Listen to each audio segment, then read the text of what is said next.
लिया है कि नहीं हूँ, मैं शरीर नहीं हूँ, मैं आत्मा हूँ। और मेरी मतलब इस कॉस्ट्यूम का नाम, मतलब इस जन्म के मेरे कॉस्ट्यूम का नाम अर्चना है।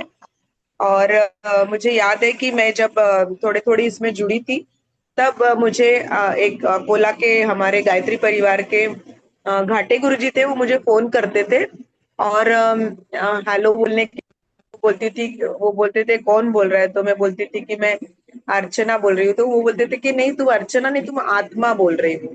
तो इस तरह से उन्होंने मुझे तब से एक तब इतना ये नहीं था, लेकिन अभी हो गया कि मैं शरीर नहीं हूँ, मैं आत्मा हूँ। और ये आत्मा मेरे शरीर में है तब तक मेरी शरीर में चेतना है, मैं सब कुछ कर सकती हूँ। जब आत्मा निकल जाता है तो मनुष्य एक बॉडी है, मतलब उसको बॉडी कहा जाता है।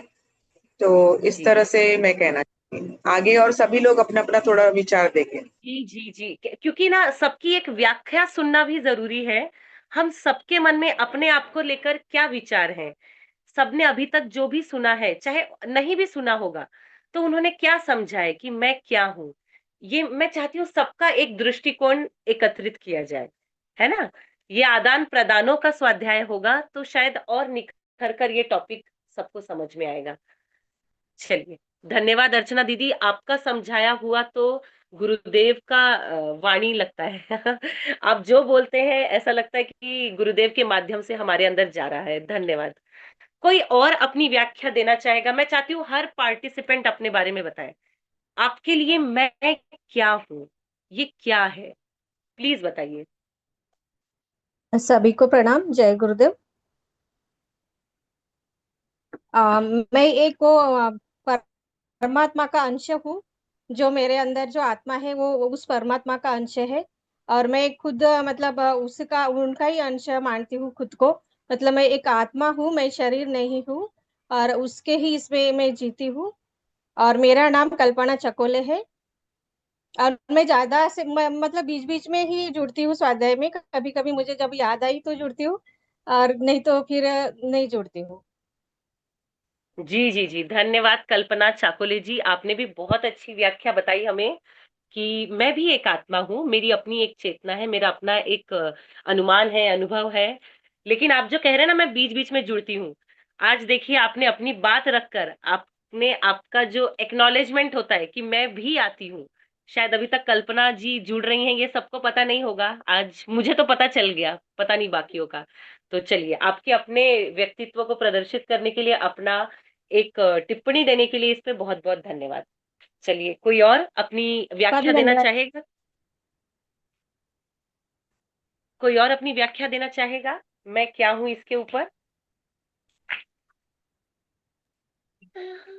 सभी लोग जल्दी जल्दी बोला करें, इतना टाइम नहीं लेना, फिर स्वाध्याय नहीं होगा।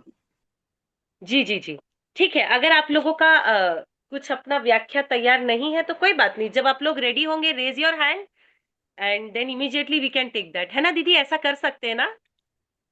हाँ बिल्कुल बिल्कुल, ऐसा कर सकते हैं। चलिए, तो जब आपकी सबकी अपनी अपनी व्याख्या तैयार हो जाएगी, तब हम बीच बीच में आप लोगों की व्याख्या को सुन लेंगे।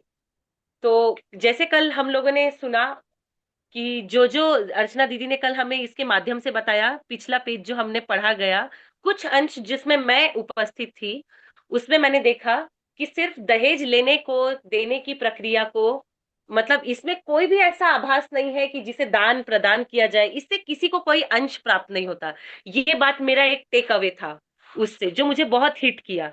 फिलहाल जो न्यूज चल रही है वो टॉपिक भी मेरे माइंड में चल रहा था, और एक वो लाइन ने मुझे बहुत हिट किया, जो दीदी के माध्यम से बहुत अच्छी तरह मुझे समझ में आई। आज जो पेज नंबर 20 से हम पढ़ रहे हैं, कुछ दो चार लाइन मैं इसके बारे में रीड करना चाहूंगी। उसमें इसी बाहरी दुनिया का ही अधिकांश छाया है। अभी हम कलकत्ते का विचार कर रहे हैं, अभी हिमालय पहाड़ की सैर करने लगे। अभी जिनका विचार किया था वह स्थूल कलकत्ता और हिमालय नहीं थे, वरन मानस लोक में स्थित उनकी छाया थी। यह छाया असत्य नहीं होती। पदार्थों का सच्चा अस्तित्व हुए बिना कोई कल्पना नहीं हो सकती। इस मानस लोक को भ्रम नहीं समझना चाहिए। यही वह सूक्ष्म चेतना है जिसकी सहायता से दुनिया के सारे काम चल रहे हैं। मैं इन 4 लाइनों को फिर से पढ़कर एक एक सारांश देना चाहूंगी जो मेरे मन में आया है। देखिए, एक दृष्टिकोण होता है, हर इंसान, हर व्यक्ति अलग तरीके से सोचता है। मेरे अनुमान से अगर हम इस बाहरी दुनिया की ही अधिकांश छाया है, अभी हम इस कलकत्ते का विचार कर रहे हैं, अभी हिमालय पहाड़ की सैर करने लगे, अभी जिनका विचार किया था वह स्थूल कलकत्ता और हिमालय नहीं थे, वरन मानस लोक में स्थित उनकी छाया थी। यानी हम जिस भी परिसर में है, परिभाष की बात हो रही है, वह मानव लोक की, भले ही वहां पे आपको परिसर दिख रहा है, हिमालय दिख रहा है, चोटी दिख रही है, लेकिन वहां एक मानस लोक में स्थित उनकी छाया थी। यह छाया असत्य नहीं होती। ये छाया क्या है? जो लोग वहां उपस्थित होंगे, जो वातावरण है, उनकी आत्मा का अनुभव, उनका प्रेजेंस। हर इंसान अपनी एक वाइब छोड़ के जाता है, कहते हैं ना, इंसान की एक वाइब है। व्यक्तित्व चला जाता है, लेकिन उसकी आत्मा, उसके विचार, उसकी एक छाया परिसर में बनी रहती है। बस कुछ उन्हीं चीजों का यहाँ पे अनुभव कराया जा रहा है। पदार्थों का सच्चा अस्तित्व हुए बिना कोई कल्पना नहीं हो सकती। इस मानस लोक को भ्रम नहीं समझना चाहिए। यही वह सूक्ष्म चेतना है जिसकी सहायता से दुनिया के सारे काम चल रहे हैं। एक दुकानदार जिस परदेश से माल खरीदने जाना है, वह पहले उस परदेश की यात्रा मानस लोक में करता है और मार्ग में कठिनाइयों को देख लेता है, तदनुसार उन्हें दूर करने का प्रबंध करता है। यहाँ एक दुकानदार जिस प्रदेश से माल खरीदने जाएगा, वह पहले उस प्रदेश की यात्रा करेगा, मानस लोक में करेगा, मार्ग में आने वाली कठिनाइयों को परखेगा, उसके अनुसार उसे दूर करने का अनुभव करेगा। ये बात हम सबको पता है। कोई भी काम, एज अ टीचर मुझे कोई काम मिलेगा तो पहले उस काम की हम ट्रेनिंग करते हैं, हम आने वाली कठिनाइयों का अनुभव करते हैं, और उसके बाद हम कोशिश करते हैं, आपस में लगवा, हम कोशिश करते हैं कि हमारे मार्ग में आने वाली कठिनाइयां जो हमने पहले से ही अनुभव कर ली है, उनके क्या क्या सॉल्यूशंस हो सकते हैं। अगर मैंने क्वेश्चन पेपर बनाया है, तो मेरा काम है, क्या मैंने पूरा सिलेबस कवर किया है, कुछ सिलेबस के बाहर का तो नहीं आ रहा। अगर सिलेबस के बाहर का आएगा तो बच्चे उसे पढ़ नहीं पाएंगे, तो वो चेक कराना जरूरी है। बच्चों की प्रिपरेशन करवाना जरूरी है, एग्जाम से पहले रिवीजन करवाना जरूरी है, एग्जाम के समय पे अच्छा एक इन्विजिलेशन होना जरूरी है, उसके बाद उनकी चेकिंग भी अच्छी तरह से होना जरूरी है, नहीं तो बच्चों के मार्क्स कम या ज्यादा भी आ सकते हैं। तो हर परिस्थिति में अपने काम को किसी भी तरह पूरा करने से पहले उसका एक अवलोकन किया जाता है। उच्च आध्यात्मिक चेतनाएं मानस लोक से आती हैं। किसी के मन में क्या भाव उपज रहे हैं, कौन हमारे प्रति क्या सोचता है, कौन संबंधी कैसी दशा में है, आदि बातों को मानस लोक में प्रवेश करके हम 80% ठीक ठीक जान लेते हैं। मानस लोक हमारे लिए यही लोक है जिसमें हम अपना अपना परिसर अनुभव कर रहे हैं। जैसे आज हमारे सामने कुछ वस्तुएं उपस्थित हैं, कुछ चीजें हैं, ये सब क्या है? ये पदार्थ हैं जिसे मानस लोक में एक दूसरे के बीच में रहने का, पदार्थों का हम यूज भी कर रहे हैं।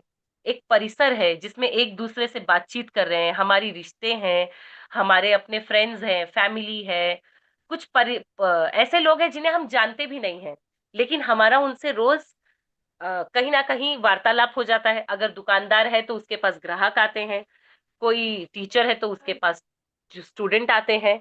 हम राह चलते भी कभी कभी कुछ लोगों से मिल जाते हैं जिनको हम पहचानना लगते हैं कि हाँ, ये तो रोज जाता है। तो इसी तरह इस मानस लोक को पहचानना, संबंध रखना, ये हमारे लिए बहुत ही एकदम रिलेवेंट चीज है। कौन संबंधी कैसी दशा में है, आदि बातों को मानस लोक में प्रवेश करके हम 80% ठीक ठीक जान लेते हैं। यह तो साधारण लोगों के कामकाज की मोटी मोटी बातें हुई। लोग भविष्य को जान लेते हैं, भूतकाल का हाल बताते हैं, परोक्ष ज्ञान रखते हैं। सब ईश्वरीय चेतनाएं मानस लोक से आती हैं। अब यहाँ देखिए, ये एक डिबेटेबल इशू भी हो सकता है। जैसे कि मैं मानती हूं कि हम एक साधारण मनुष्य हैं। मैंने वो दिव्य चेतना अभी अर्जित नहीं की है कि मैं अनुभूति कर सकूं, लेकिन कहीं एक वो अनुभूति भी आने में समय लगता है, जब आपकी साधना उस सीमा तक पहुंच जाती है कि आप जप और तप से वो ज्ञान प्राप्त कर ले कि एक अनुभूति आ जाए कि अब इस तरह से कार्य ना किया जाने से शायद कोई परिस्थिति में बदलाव आ जाएगा, या आगे की परिस्थिति ऐसी आ सकती है, इसीलिए हमें इस तरह से सुचेत रहना चाहिए। तो मैं यही कहना चाहूंगी, साधारण लोग अपने अपने काम करते हैं, जो आसपास के पदार्थ हैं, अपने आसपास के लोग हैं, उनके हिसाब से अपना व्यवहार करते हैं। कुछ लोग हैं जो भविष्य को जान लेते हैं, भूतकाल का हाल बताते हैं, परोक्ष ज्ञान रखते हैं। यह सब ईश्वरीय चेतनाएं मानस लोक से आती हैं। उन्हें ग्रहण करके जीव द्वारा प्रकट कर दिया जाता है। यदि यह मानसिक इंद्रियां न हुई होती तो मनुष्य बिल्कुल वैसा ही चलता फुरता फिरता पुतला होता, जैसे यांत्रिक मनुष्य विज्ञान की सहायता से यूरोप और अमेरिका में बनाए गए हैं। देखिए, मानसिक इंद्रियां, हम सबको अपना अपना इस बात के बारे में ज्ञान है कि हमारे पास जो इंद्रियां हैं, इनका ज्ञान, अगर मनुष्य के पास ये सब नहीं होता तो मनुष्य क्या होता? चलता फिरता पुतला होता। चलता फिरता पुतला मतलब क्या होता है? चलता फिरता पुतला मतलब शरीर में अंग है, हाथ है, पैर है, आंखें हैं, खाना खाने के लिए हमारे पास मुंह है, लेकिन वो ज्ञान प्राप्त ना होने से हम सिर्फ चल रहे हैं। जैसे वो नहीं होता एक कठपुतली, जैसे नचाओ वैसे नाचती जाएगी, लेकिन उसके अंदर अपनी कोई विकसित चीज नहीं है, कोई ज्ञान नहीं है, ज्ञान का अभाव है, आध्यात्म का अभाव है, इंद्रियों का विकास नहीं है। इसके लिए ये आध्यात्म ज्ञान, आत्मज्ञान, आत्मा से मिलन, ये इसीलिए जरूरी है।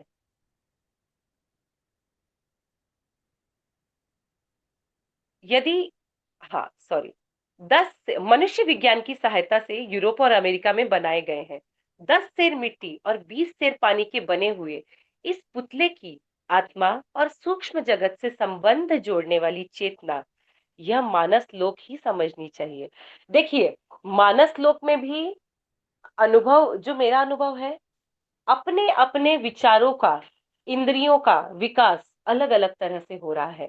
जैसे कि अभी मैंने 2 लाइन पहले पढ़ा, किसी को भूतकाल के बारे में बहुत अच्छे से पता होता है ना, किसी की हिस्ट्री बहुत स्ट्रांग होती है, कोई कोई अपने भविष्य का अनुमान लगा लेता है। ऐसा हर घर में कोई एक व्यक्ति होगा। जैसे आज मेरी मम्मी जी, एक उनको अनुभूति होती है कि घर में अगर ये चीज गलत तरीके से की गई तो अच्छा ये हो सकता है, तो हम लोग उनके इंस्टिंक्ट को बहुत मानते हैं। हम कहते हैं हाँ मम्मी, अगर आपका ऐसा कहना है तो ठीक है, हम लोग ऐसा भी कर सकते हैं। तो अपनी अपनी तप है, साधना है, आत्मज्ञान है, आत्मा से परिचय है। इंद्रियों का विकास 5 तत्वों के मिलन से ही हो सकता है, धरती, आकाश, वायु, जल। हम अपने अपने तत्वों का विकास कैसे कर पाएंगे, आत्मा से मिलन कैसे कर पाएंगे? जब बैठेंगे, अपने आप से बात करेंगे, एक मंत्र का जाप करेंगे और वो भगवान से कनेक्शन जोड़ने की कोशिश करेंगे। शायद उन लोगों ने ये अनुभव ऑलरेडी कर लिया होगा, मैं तो सिर्फ बता रही हूँ, लेकिन जिन्होंने ये अनुभव कर लिया है वो इस बात को एक्चुअल में फील करते होंगे कि वो हमारा कनेक्शन जुड़ चुका है। अगर नाद योग लगेगा, मंत्र शुरू होंगे, तो मैं तल्लीन हो जाऊंगी, उस भाव में बह जाऊंगी। तो ये हम चलता फिरता पुतला है, हम लोग, हम जैसे लोग शायद, मेरे जैसे लोग शायद फिलहाल अभी भी चलता फिरता पुतला होंगे, जिनके अंदर इंद्रियों का विकास होने में अभी और समय है, क्योंकि आत्मा का मिलन अभी कर नहीं पाए हैं। उस आत्मा को मिलने के लिए और साधना और तप की जरूरत है। भगवान से मेल पाने के लिए खुद को खंगालना है, खुद के अंदर छलनी से छानना है, और जो भी बुरे विचार हैं या अलग अलग तरीके के विचार हैं, उनको हटाकर एकाग्र होकर भगवान के ध्यान में तल्लीन होना है। 10 सेर मिट्टी और 20 सेर पानी के बने हुए इस पतले पुतले की आत्मा और सूक्ष्म जगत से संबंध जोड़ने वाली चेतना, यह मानस लोक ही समझनी चाहिए। अब हमारा प्रयत्न होगा कि आप मानसिक लोक में प्रवेश कर चलो और वहां बुद्धि के दिव्य चक्षुओं द्वारा आत्मा का दर्शन और अनुभव करो। यही एक मार्ग दुनिया के संपूर्ण साधकों का है। तत्व दर्शन मानस लोक में प्रवेश करके बुद्धि की सहायता द्वारा ही तक नहीं ढूंढ पाया है। प्रत्याहार, धारणा, ध्यान और समाधि ही योग की उच्च सीढ़ियां हैं। प्रत्याहार, धारणा, ध्यान और समाधि ही योग की उच्च सीढ़ियां हैं। आध्यात्मिक साधक योगी यम, नियम, आसन, प्राणायाम, अनेक प्रकार की क्रियाएं करते हैं। देखिए, योग की उच्च सिद्धियां, आपने देखा होगा कि अपना अपना आहार, बोलते हैं ना, एक स्वस्थ मनुष्य और योग में रहने वाला मनुष्य एक समय खाए, 2 समय खाए, 3 समय खाए, ये अपनी-अपनी चॉइस होती है। जिसको अपना आहार नियमित तरीके से करना है, तो 2 समय का खाना भी बहुत होता है। योगी तो शायद एक ही समय खाते होंगे, तपवान तो एक ही समय खाते होंगे। तो अपने आहार को, अपनी धारणा, अपना ध्यान, ध्यान तो हम सबको पता है क्या होता है। एकाग्रता से जो जप किया जाता है, वो ही ध्यान है। और समाधि, समाधि तो बहुत कठिन है अकॉर्डिंग टू मी। जब आप किसी का ध्यान करके पूरे तल्लीन हो जाते हैं, और समाधि तो एक तरह से जब इंसान का पूरी तरह से ये हो जाता है, अंत हो जाता है, तो कुछ लोग वो समाधि लगा के बैठ जाते हैं, तो वो एक अंतिम स्टेज हो जाती है।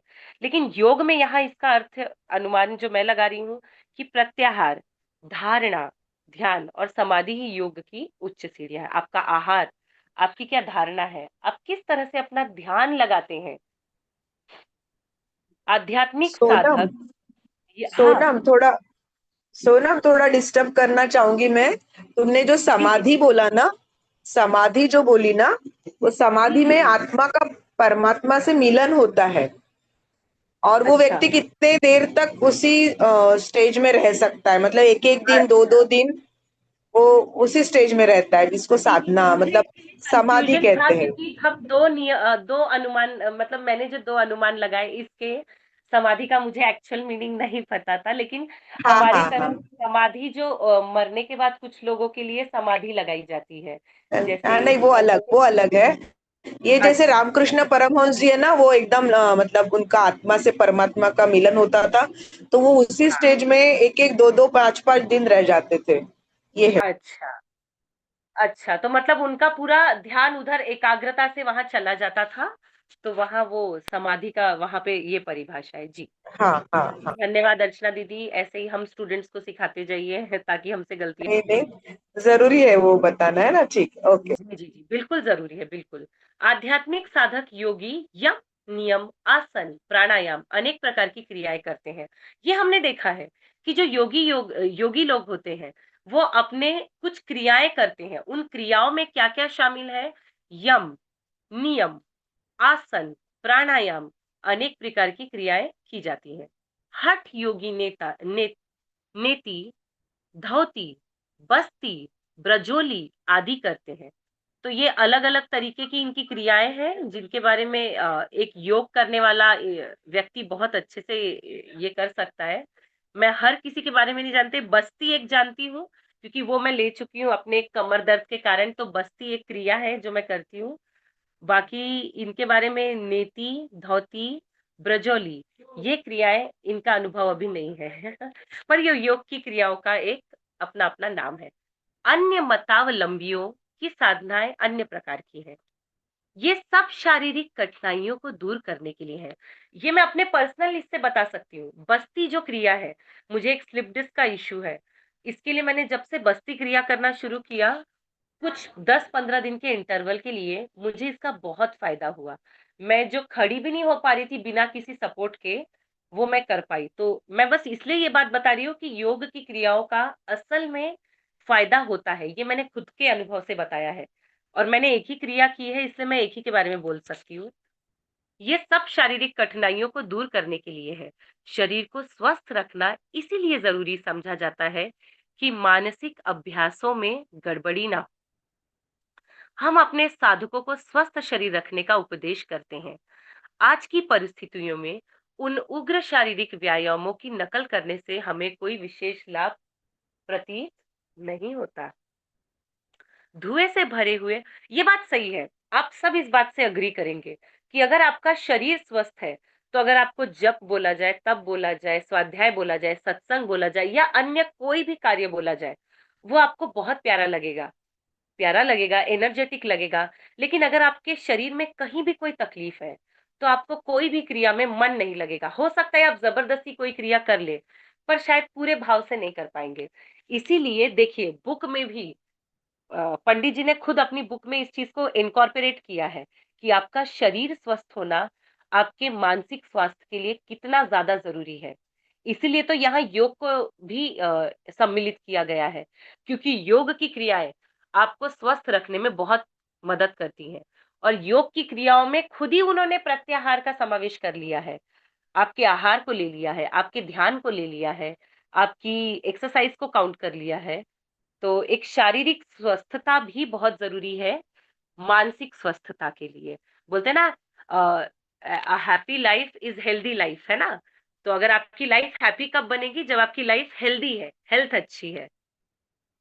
आज की परिस्थितियों में उन उग्र शारीरिक व्यायामों की नकल करने में हमें कोई विशेष लाभ प्रतीत नहीं होता। धुएं से भरे हुए शहरी वायुमंडल में रहने वाले व्यक्ति को उग्र प्राणायाम करने की शिक्षा देना उसके साथ अन्याय करना है। फल और मेवे खाकर पर्वत प्रदेशीय नदियों का अमृत जल पीने वाले और इंद्रिय भोगों से दूर रहने वाले स्वस्थ साधक हठ योग के जिन कठोर व्यायामों को करते हैं, उनकी नकल करने की यदि आप हमसे कहें तो हम एक प्रकार का पाप करेंगे और बिना वास्तविकता को जाने उन शारीरिक तपों में उलझने वाले साधक उस मेंढकी का उदाहरण बनेंगे जो घोड़ों को नाल अ, सानिका इसका पेज प्लीज स्क्रॉल अप करो ना।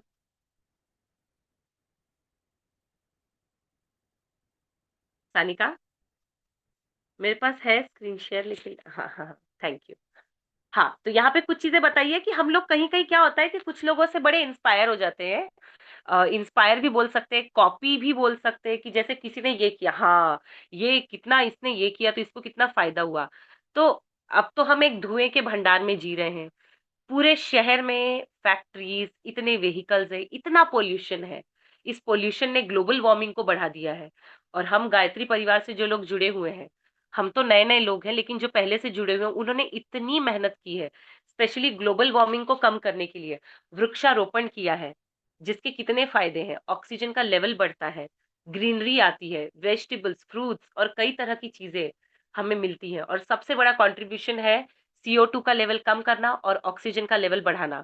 तो ये कितनी इंपॉर्टेंट चीजें हैं जो हम ऑलरेडी कर रहे हैं और हमेशा करती रहनी चाहिए, सतत प्रयत्न करते रहना चाहिए, ताकि जब आपका ये आज आप लोग देख रहे हैं गर्मी का जो अनुमान है वो हमेशा बढ़ता ही जा रहा है, बढ़ता ही जा रहा है। क्यों बढ़ रहा है?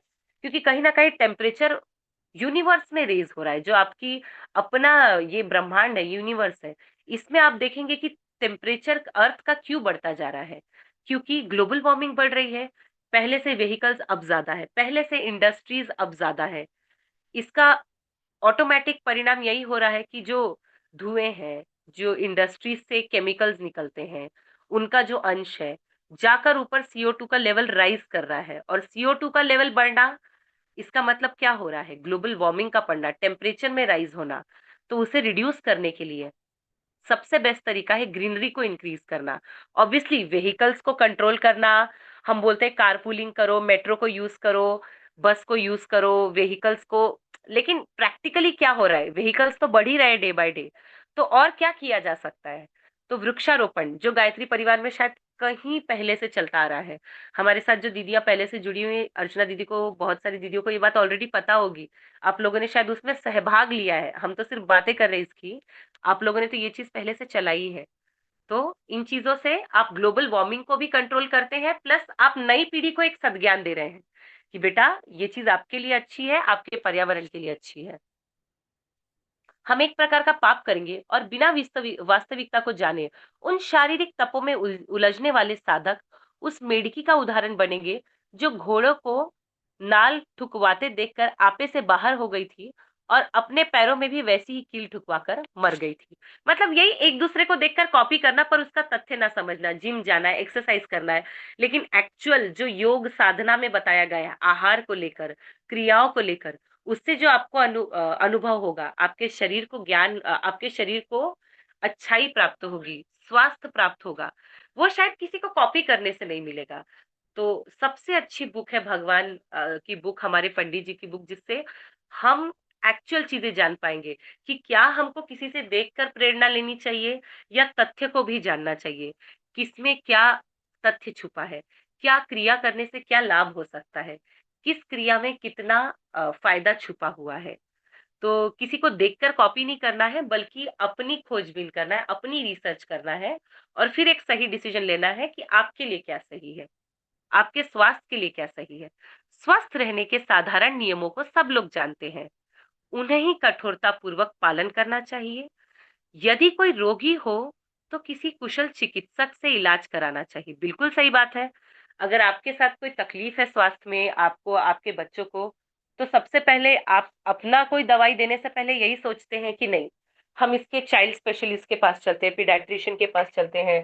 स्किन का प्रॉब्लम है, डर्मेट के पास जाते हैं, स्किन के स्पेशलिस्ट के पास जाते हैं। तो ये क्यों करते हैं हम? क्योंकि हर व्यक्ति अपनी अपनी स्पेशलिटी को अर्जित करके बैठा है, जिसके पास उसका सही सुझाव है कि अगर आपको ये तकलीफ है तो इसके लिए ये दवाई सही है। अगर आप गलत दवाई लेंगे तो शायद उसकी कोई रिएक्शन भी हो सकती है। तो इसीलिए हम खुद किसी चीज के इस पे कंक्लूजन पे ना आते हुए हम किसी स्पेशलिस्ट की राय लेते हैं। बस यही वह बात है कि जब हम किसी की कॉपी करते हैं तो शायद वो हो सकता है वो वाली एक्सरसाइज मेरे शरीर के लिए ना बनी हो, मैं उतनी फ्लेक्सिबल नहीं हूँ, ये कॉम्बिनेशन मेरी बॉडी को रिएक्ट कर सकता है क्योंकि मे बी मैं एसिडिक हूँ, मे बी मैं इस चीज से गुजर रही हूँ, वो उस चीज से नहीं गुजर रहा, तो उसकी दवाई मुझे काम में नहीं आएगी, मेरे लिए रिएक्शन कर सकती है। तो हमें अपनी रिसर्च करनी है, अपना स्पेशलिस्ट बनना है ना।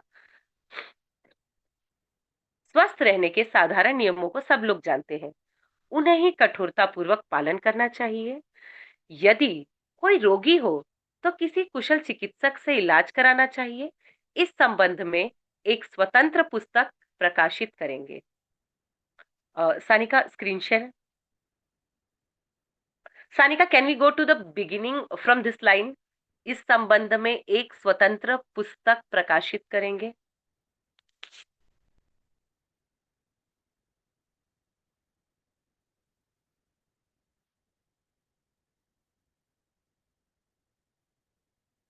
हाँ, थोड़ा सा ऊपर और ले लो so that upcoming lines can also be, बस बस, that's it, that's it, that's it, that's it. पर इस साधन के लिए किसी ऐसी शारीरिक योग्यता की आवश्यकता नहीं है जिसका साधन चिरकाल में पूरा हो सकता हो। स्वस्थ रहो, प्रसन्न रहो, बस इतना ही काफी है। एक चीज मैं आप लोगों के साथ ऐड करना चाहूंगी। इंसान बहुत हेल्दी हो सकता है उसे कोई भी तकलीफ ना हो, या फिर हर किसी के शरीर में कोई ना कोई तकलीफ है भी, लेकिन क्योंकि वो आदमी प्रसन्न है ना, तो कहीं ना कहीं उसकी तकलीफें उस पर हावी नहीं होंगी। जैसे मेरे पास एक बहुत बड़ा प्रॉब्लम है, स्लिप डिस्क, जो कि मेरे लिए काफी स्ट्रेनियस हो जाता है। जॉब के साथ, घर में दो बच्चे हैं, घर की जिम्मेदारी है, लेकिन जिस दिन मैं हैप्पी होकर काम करती हूँ ना, जैसे मेरे बेटे का बर्थडे है या मेरा कोई और काम है, ये मैं अपना एक्सपीरियंस शेयर कर रही हूँ, उस दिन शायद वो पेन मुझे नहीं फील होगा, उस दिन नहीं फील होता, एक्चुअल में नहीं फील होता। जैसे आज मैं स्वाध्याय कर रही हूँ, मेरे बेटे को इतना जबरदस्त चोट लगा था, हाथ से खून बह रहा था, तब एक्चुअल मैंने उसका हाथ बांधा और मैंने पहले चीज क्या सोची पता है? अरे आज तो स्वाध्याय बता दिया, अब सब क्या सोचेंगे मेरे बारे में कि आज ही लेने वाली थी और आज ही कैंसिल कर रही है, ये क्या बात हुई? तो पहला दिमाग में ये थॉट आया। कहीं ना कहीं मेरे मन में ये एक उत्साह था कि मेरा आज कंडक्ट करना है मुझे ये सेशन, तो वो मेरे दिमाग से नहीं निकला, जबकि चोट कितनी जबरदस्त थी उसकी कि मुझे उसको तुरंत ड्रेसिंग कराना पड़ा, डॉक्टर से लेके आए, दवाई दिलाए। बट आपके उत्साह ने आपको पीछे नहीं खींचा। अरे चोट लगी है, बच्चे को जरूरत है, उसने खाना नहीं खाया है, मैंने इधर खाना खिलाया, वीडियो ऑफ किया, और इधर आप लोगों से बातचीत की। दोनों चीजों को मैंने कोशिश की अपनी तरफ से एक बैलेंस करने की। लेकिन ये जुड़ाव हो चुका है मेरा गुरुदेव से और उनकी किताबों से और आप लोगों से, कि हम अपनी हर परिस्थिति में अपने आप के लिए एक मार्ग निकाल सकते हैं। हाँ, लेकिन हम ये भी नहीं कह सकते मैं एक माँ हूं, मैं अपने बच्चे को रोता हुआ नहीं छोड़ सकती, चोट में नहीं छोड़ सकती। वो भी करना मेरा कर्तव्य है, उसे मुझे प्रायोरिटी देनी ही होगी, बिकॉज वो मुझ पे डिपेंडेंट है। तो वो काम भी करना है, और अगर ये भी हो सकता है तो ये भी करना है। इसके लिए पैनिक होने की जरूरत नहीं है, परेशान होने की जरूरत नहीं है। आप अपने प्रसन्न स्वभाव से, पॉजिटिव एटीट्यूड से बहुत सारी चीजें क्रैक कर सकते हैं। आई थिंक स्टूडेंट्स रिलेट करेंगे। क्या कोई स्टूडेंट अपना कोई एक्सपीरियंस शेयर करना चाहता है कि ऐसा कोई चीज है कि आप बहुत मतलब इम्पोर्टेंट चीज है, एकदम एंशियस वाली सिचुएशन है कि ये एग्जाम है, बोर्ड का है, या ये पेपर है, या ये काम है, लेकिन क्योंकि आपने वहां पे अपना पॉजिटिव एटीट्यूड रखा, तो वो चीज इजीली बैलेंस हो गई, या फिर वो काम आपने इतने अच्छे से पूरा किया कि आपको उस चीज का पता ही नहीं चला कि इतनी बड़ी चीज कैसे होकर गुजर भी गई। ऐसा किसी के पास कोई अनुभव है?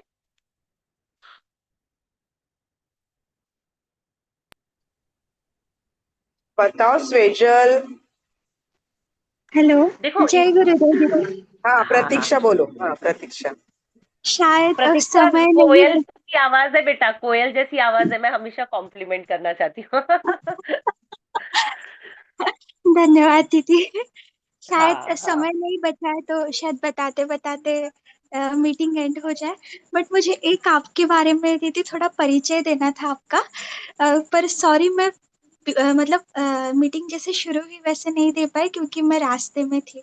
तो मैं जस्ट पहले आपका थोड़ा परिचय दे दूं क्योंकि हम मतलब मुझे आपके बारे में सबको बताना है कि हाँ, हमारे मैं जो नहीं हूं ना, सोनी। ये एक्चुअली मुझे करना चाहिए था, आई एम सॉरी। नहीं दीदी हम मतलब करवा करते हैं ऐसे अगर जो भी नए लेते हैं। पर आज ओके वो ओके। पहले नहीं हो पाया उसके लिए सच में बहुत बहुत माफी। तो शायद मीटिंग एंड हो जाए तो मैं ग्रुप